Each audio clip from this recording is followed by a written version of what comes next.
अस्सलाम वालेकुम dear students. Last time हमने air passage way in human beings, इंसान के अंदर हवा का रास्ता डिस्कस किया था आखिरी लेक्चर में।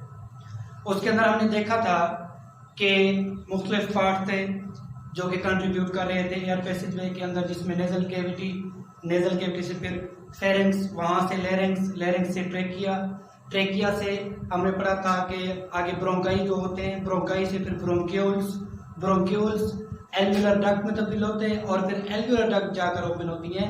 सेक लाइक स्ट्रक्चर थैलीनुमा जो एक साख्त हमने पढ़ी थी जिसे हमने कहा था एल्वियोलर, उसके अंदर जाकर वो ओपन होते हैं। हमने कहा था कि आखिरी हिस्सा जो है जहां पर एल्वियोलर डक्ट जाकर ओपन होती है उसे हम कहते हैं एल्वियोलार। एल्वियोलार हमने कहा था कि एक सेक लाइक एक थैलीनुमा साख्त होती है। अब हर साइड का यानी कि लेफ्ट साइड और राइट साइड, ये लेफ्ट साइड है, ये हमारी इस साइड पे हम लेफ्ट है, इस साइड पे हम राइट मौजूद है।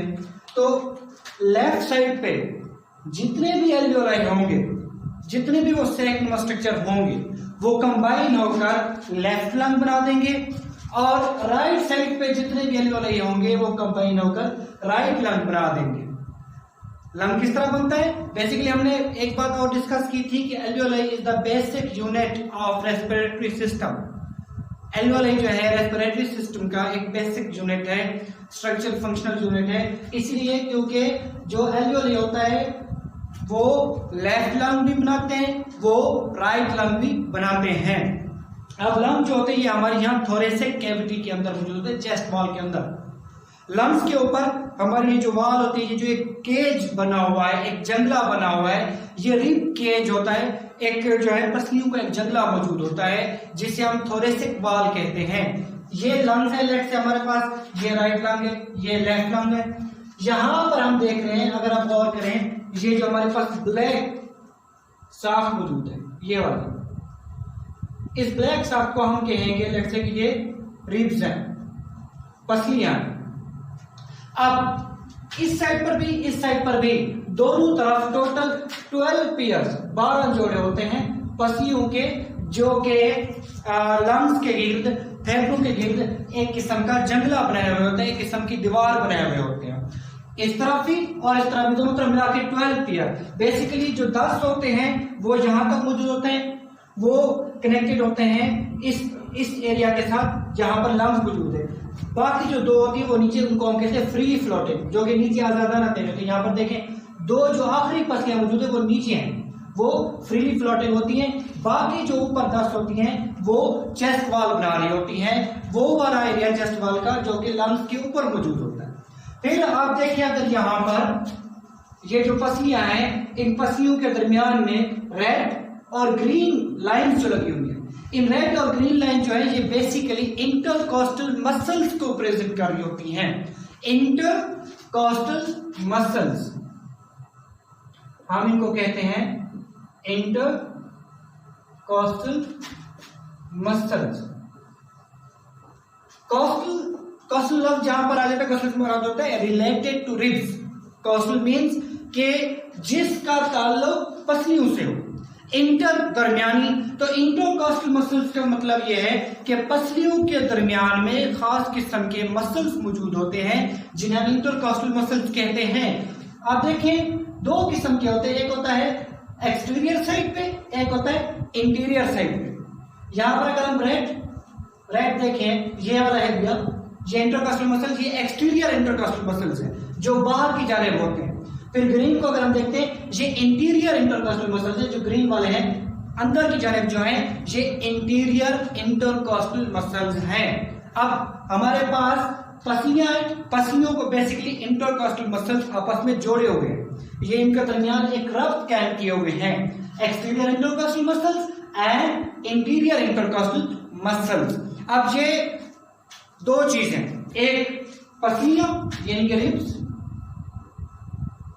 पसलियां, और इंटरकॉस्टल मसल्स, ये दोनों बेसिकली थोरेसिक वॉल बना रही होती हैं। यानी कि जो सीने की हमारी दीवार होती है, जो ऊपर ये जो रिब केज होता है और उसके साथ इंटरकॉस्टल मसल, ये मिलकर थोरेसिक वॉल बना रहे होते हैं जिसके अंदर हमारे लंग्स मौजूद होते हैं। अब लंग्स को अगर हम देखते हैं, यहां पर हमने कहा ये लेफ्ट साइड इसको कंसीडर करेंगे, इसको हम राइट साइड कंसीडर करेंगे। लेफ्ट लंग को अगर आप देखें, गौर करें अगर आप, तो आपको नजर आएगा कि लेफ्ट लंग जो है ये थोड़ा सा चौड़ा है as compare to right lung. जो राइट लंग है उसकी निस्बत लेफ्ट लंग चौड़ा होता है और जो राइट होता है ये फैलाव में ज्यादा होता है। उसके बाद एक और चीज आप नोट करें, लेफ्ट लंग जो है ये लंबाई में इसकी निस्बत राइट लंग की निस्बत लंबाई में ज्यादा होता है। ये लेफ्ट वाइडर, जो लेफ्ट है ये इसकी चौड़ाई कम होती है, चौड़ाई कम होती है लेकिन लंबाई में भी ये ज्यादा होता है। जबकि राइट लंग जो होता है इसकी चौड़ाई ज्यादा होती है, जबकि शॉर्टर लंबाई में ये उसकी निस्बत लेफ्ट की निस्बत कम होता है। इसकी वजह क्या होती है? इसकी वजह ये होती है कि ये इनके साथ जो ऑर्गन मौजूद होते हैं, यहाँ पर ये जो राइट लंग है इसके बिल्कुल नीचे हमारे पास लीवर आ जाता है। लीवर को एकोमोडेट करने के लिए यहाँ पर लीवर मौजूद होता है, उस लीवर को एकोमोडेट करने के लिए इसको थोड़ा शार्ट रखा गया है कुदरती तौर पर, नेचुरली, और वाइड रखा गया है। जबकि जो हमारे पास लेफ्ट लंग है यहाँ पर बिल्कुल दरमियान में यहाँ पर हार्ट आ रहा होता है। ये हार्ट को, दिल को अंदर एकोमोडेट करने के लिए, उसको सपोर्ट करने के लिए इसको चौड़ाई में कम और लंबाई में ज्यादा रखा जाता है। फिर एक और चीज नोट करें, जो है हमारे पास राइट लंग, यहां पर देखें हमारे पास 1 2 3 ये तीन सेक्शन बेसिकली लोब्स हैं, 3 लोब्स। राइट लंग के अंदर 3 लोब्स होते हैं। लोब्स कहते हैं ऊपरी हुई जगहों को। यहां पर हमारे पास 1 2 3 देखें 3 लोब्स हैं, जबकि जो हमारे पास लेफ्ट है यहां पर देखें 1 और 2, यहां पर 2 लोब्स होती है। यहां पर 3 लोब्स है राइट लंग के अंदर और लेफ्ट लंग के अंदर हमारे पास 2 लोब्स होते हैं। लोब्स जो है इनकी जो प्रैक्टिकल एप्लीकेशन होती है बहुत ही अहम होती है। ये किस तरह होती है कि फर्ज करें अगर यहाँ पर इंफेक्शन हो जाता है लंग्स का, अगर यहाँ पर ऊपर वाले लोब पर इंफेक्शन होता है तो ये नीचे वाली लोब, क्योंकि जो 2 अलग मुख्तलिफ दरमियान में ये सेपरेटेड होती हैं, इस तरह नीचे वाली लोब तक वो इंफेक्शन नहीं फैल पाता, एक जो है ना लोब तक वो महदूद रह जाता है। यहाँ पर किस तरह होता है, इस तरह ये प्रैक्टिकली एप्लीकेबल होती है हमारे लिए, हमारे फायदे के लिए। अब यहाँ पर देखिए पूरा स्ट्रक्चर एक बार फिर, यहाँ पर जो हमने पढ़ा है कि चेस्ट वॉल होती है, चेस्ट वॉल को जो है रिब्स और इंटरकॉस्टल मसल्स बना रहे हैं। रिब्स के 12 जोड़े होते हैं दोनों तरफ और इंटरकॉस्टल मसल 2 किस्म के होते हैं, एक रिब के बैरूनी जानब एक्सटीरियर इंटरकॉस्टल मसल्स और एक रिब के अंदरूनी जानब इंटीरियर इंटरकॉस्टल मसल। हमने रेड और ग्रीन से शो किया हुआ है। और फिर इसी वॉल के अंदर हमने देखा है कि हमारे पास 2 लंग मौजूद होते हैं, एक राइट लंग है और एक लेफ्ट लंग है। राइट लंग हमने कहा कि ये चौड़ाई में ज्यादा होता है, वाइडर होता है, लेकिन शॉर्टर होता है, लंबाई में कम होता है। जबकि लेफ्ट जो है ये लेफ्ट वाइड होता है, वाइड नहीं होता है इतना, चौड़ाई में कम होता है, लेकिन as compare to right lung जो है ये लंबाई में ज्यादा होता है ऑर्गन्स को एकोमोडेट करने के लिए। फिर हमने कहा कि राइट लंग जो होता है इसके अंदर 3 लोब्स होती हैं, लेफ्ट लंग के अंदर जो है 2 लोब्स होती हैं। अब यहां पर आप देखिए हमारे पास ब्लू स्ट्रक्चर मौजूद है, एक इस ये जो ग्रीन वाला यानी कि जो एक्सटीरियर इंटीरियर इंटरकॉस्टल मसल जो है इसके साथ हमने ये ब्लू एक लाइन ड्रा की हुई है। फिर यहां पर हमने एक ब्लू लाइन ड्रा की हुई है, ये ब्लू लाइन। बेसिकली ये जो ब्लू लाइन होती है ये मेम्ब्रेन होती है, लंग्स की मेम्ब्रेन होती है, इन्हें हम कहते हैं प्लूरल मेम्ब्रेन। क्या कहते हैं हम? Plural membranes. 2 प्लूरल मेम्ब्रेन होती हैं, एक होती है एक्सटर्नल साइड पे बैरूनी जानब और एक होती है इंटरनल साइड पे। जो एक्सटर्नल प्लूरल मेम्ब्रेन होती है इसको कहा जाता है पैराइटल प्लूरल मेम्ब्रेन, जो यहाँ पर लंग्स के बिल्कुल साथ मौजूद है, इसको हम कहते हैं विसरल प्लूरल मेम्ब्रेन। ये 2 मेम्ब्रेन होती हैं।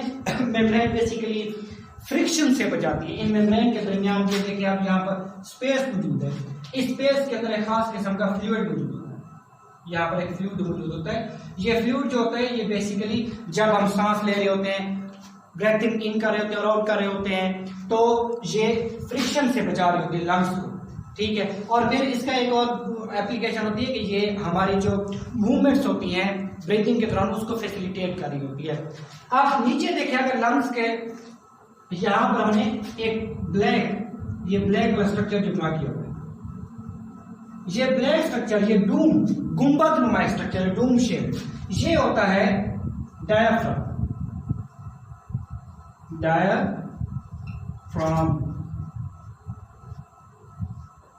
डायाफ्राम जो होता है ये गुंबद नुमा डूम शेप होता है,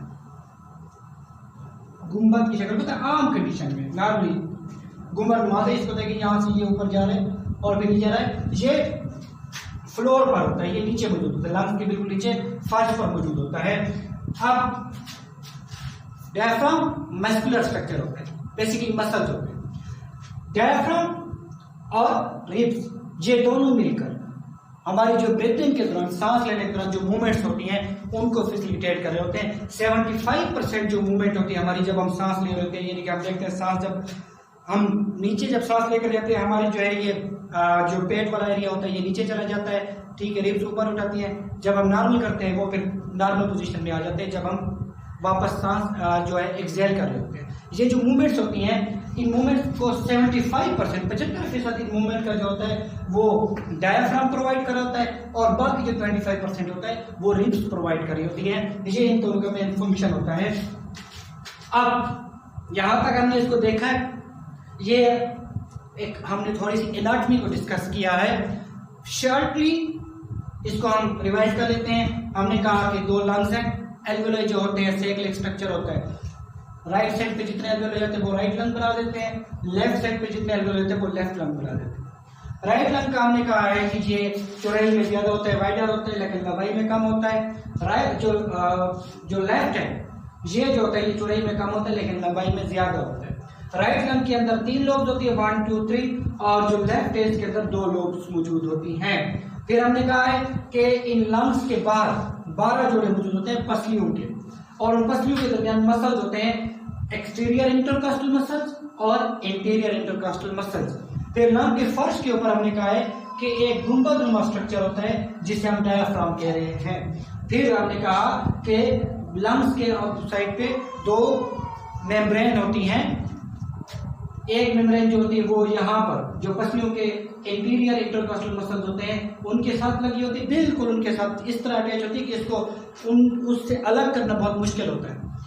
बिल्कुल इसी तरह जो इंटरनल जो इंटीरियर मेम्ब्रेन होती है जिसे हम विस्ट्रल ट्यूबुलर मेम्ब्रेन कहते हैं, वो लंग्स की दीवारों के साथ बिल्कुल चिपकी होती है, उसको भी वहां से अलग करना मुश्किल होता है। और इन दोनों मेम्ब्रेन के दरमियान एक फ्लूइड मौजूद होता है जो कि फ्रिक्शन को कम कर रहा होता है।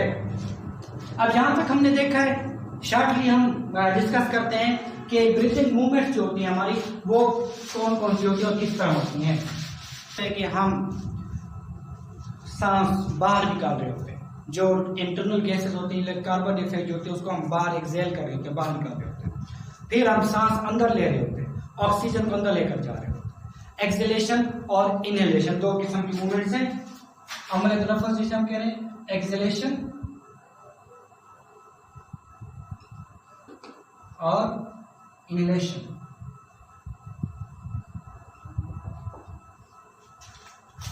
इनहेलेशन के दौरान हम सांस लेते हैं, ऑक्सीजन को अंदर लेकर जाते हैं, और एक्सहेलेशन के दौरान हम कार्बन डाइऑक्साइड खारिज करते हैं, हवा को बाहर निकाल रहे होते हैं। अब देखें इनहेलेशन के दौरान क्या हो रहा है। हम सांस लेते हैं, जैसे हम सांस लेंगे हमारी जो चेस्ट वॉल है ये ऊपर की तरफ उभर आती है, पेट जो है हमारा नीचे चला जाता है। ठीक है, होता क्या है कि जैसे हम सांस लेते हैं, ऑक्सीजन अंदर लेकर जाते हैं, एक जो ये जो रिब्स है इनके दरमियान जो इंटरकॉस्टल मसल्स हमने देखे, इंटरकॉस्टल मसल्स, ये जो इंटरकॉस्टल मसल्स होते हैं रिब के अंदर ये कंट्रैक्ट होते हैं। ये क्या होते हैं? कंट्रैक्ट होते हैं, यानी कि ये सिकुड़ जाते हैं। जब ये सिकुड़ते हैं तो रिब्स जो है ऊपर की तरफ उठाती है, ऊपर की तरफ, ठीक है, आउटवर्ड पोजीशन में चली जाती है। फिर नीचे डायफ्राम के मसल जो होते हैं ये भी कंट्रैक्ट होते हैं। डायफ्राम के मसल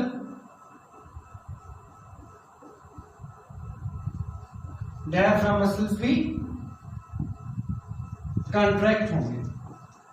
जब डायफ्राम के मसल कंट्रैक्ट होते हैं तो डायफ्राम जो होता है ये नीचे, अभी ये देखिए ये डोम शेप इसकी ज्यादा होती है, लेकिन जैसे ये कंट्रैक्ट होते हैं ये लेस डोम हो जाता है, इस तरह नीचे से आते हैं, बिल्कुल डाउन हो जाता है। इसी वजह से जब हम सांस लेते हम देखते हैं हमारा पेट जो है ये पीछे की तरफ खींच जाता है। वजह ये होती है कि ये लेस डोम जो होता है ये नीचे वाले हिस्सों को दबा कर नीचे साइड पे कर देता है और नीचे की जगह घेर देता है। अब देखें जब पसीना ऊपर की तरफ उठेंगी, जब इंटरकॉस्टल मसल कंट्रैक्ट होते हैं पसीना ऊपर की तरफ उठे, ये जो डायफ्राम है ये नीचे की तरफ होगी। ये दोनों मसल क्या करते हैं, ये फेफड़ों के ऊपर लंग्स के ऊपर जो प्रेशर होता है उसको कम कर देते हैं। क्या होता है, वॉल्यूम इंक्रीज हो जाता है, स्पेस ज्यादा बढ़ जाती है।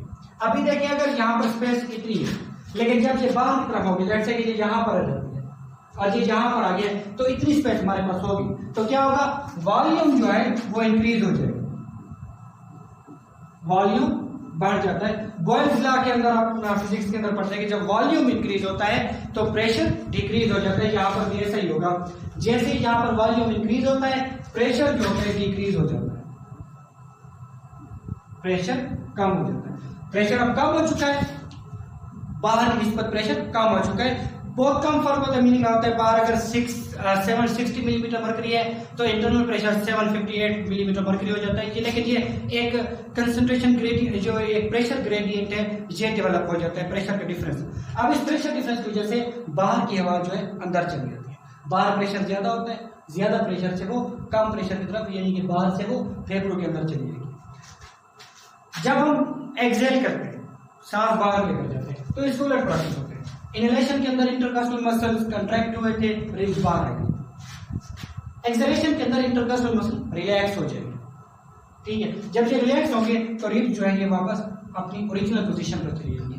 फिर डायफ्राम के मसल ये भी रिलैक्स होते हैं, जब ये रिलैक्स होते हैं तो डायफ्राम वापस उठकर अपनी ओरिजिनल पोजीशन पर आ जाता है। अब रिब्स भी वापस आ गई, डायफ्राम के ऊपर चला गया। अब क्या हो गया, वॉल्यूम जो है ये कम हो गया, वॉल्यूम कम हो गया। वॉल्यूम कम होने की वजह से प्रेशर, हमने अभी पढ़ा बॉयल्स लॉ के मुताबिक वॉल्यूम इंक्रीज है तो प्रेशर डिक्रीज, और वॉल्यूम अगर कम है तो प्रेशर बढ़ जाए। अब क्या है, प्रेशर हमारा अंदर लंग्स का प्रेशर बढ़ चुका है। जब प्रेशर लंग्स के अंदर बढ़ जाएगा तो ज्यादा प्रेशर से हवा बाहर की तरफ चली जाएगी जो कि कम प्रेशर है as compare to internal condition. हमारी जो बॉडी की है अंदरूनी कंडीशन जो है, अंदर जो है प्रेशर ज्यादा डेवलप हो चुका है, वॉल्यूम कम हो जाने की वजह से बाहर प्रेशर उसकी निस्बत कम है, तो हवा जो है अंदर से बाहर चली जाएगी, यानी कि कार्बन डाइऑक्साइड बाहर चली जाएगी। तो ये दो प्रोसेस होते हैं इनहेलेशन और एक्सहेलेशन के अंदर। नेक्स्ट इंशाल्लाह अगला टॉपिक हम डिस्कस करेंगे, तब तक के लिए अल्लाह हाफ़िज़।